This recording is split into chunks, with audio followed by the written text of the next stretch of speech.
We've invited our good friend Bernadette Joy for Crush Your Money Goals to talk about a subject that's been coming up a lot about people losing their jobs and not being able to save. And you say you have some great tips for people who've been losing their job. Let's talk about the loss of job right now.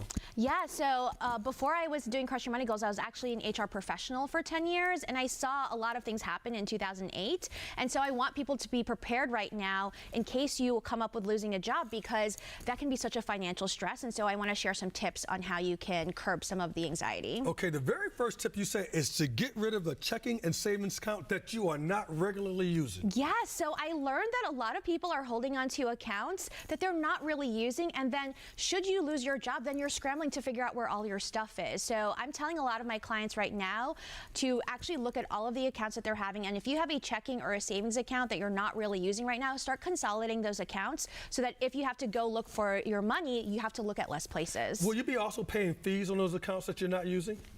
Yeah, so a lot of people are paying fees on these accounts. Like, I had a client who was paying $6 a month for an account she wasn't using. It's like, I know it's only $6, but it's more so the idea of having less things to focus on when you've got stress on your hands. All right, the next one you say is to pay off your lowest debt balance. Yes. So a lot of people try to math their way out of debt, right? So they're like, yes. Oh, you should do, right? And everyone's like, oh, pay the highest interest one first. But again, if you are someone who's feeling the stress of potentially losing your job, then you want to start getting rid of accounts that might be causing you more stress down the line. And so I tell people to find the lowest balance that you have debt. It might be a credit card, it might be your car loan, it might be, another personal loan, and focus on paying that one first and just get it off of your plate. And then you'll have less things to look at, and especially because interest rates are just going higher and higher even if you think like it's 0% right now, or it's not a big deal right now, if it lingers, it's going to start catching up. I mean, it can be so overwhelming, but if you pay that off, what such a release that is. Nothing to have that on your books. And then, you have so many different things going on in your mind when you're trying to figure out your next job thing.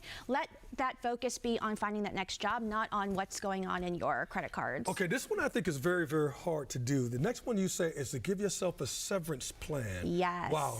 Tell me why that could be very difficult and why you should. Yes, and it sounds very complicated. When I say give yourself a severance plan, so when I was in HR, when I had to lay people off at my last company, they would give people a 30-day severance plan, meaning like, here's 30 days so that you can figure out your next move.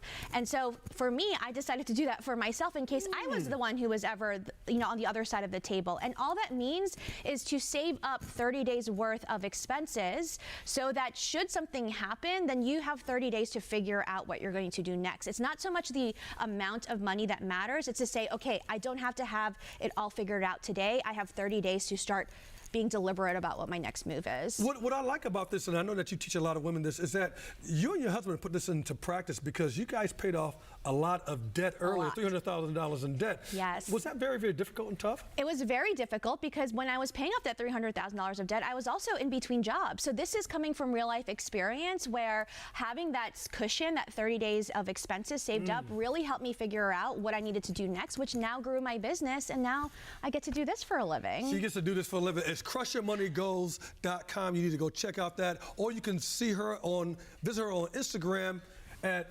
Bernadette Joy. That's Bernadette Joy. Bernadette, you do a wonderful job. Thank you very, very much. Thanks for having me.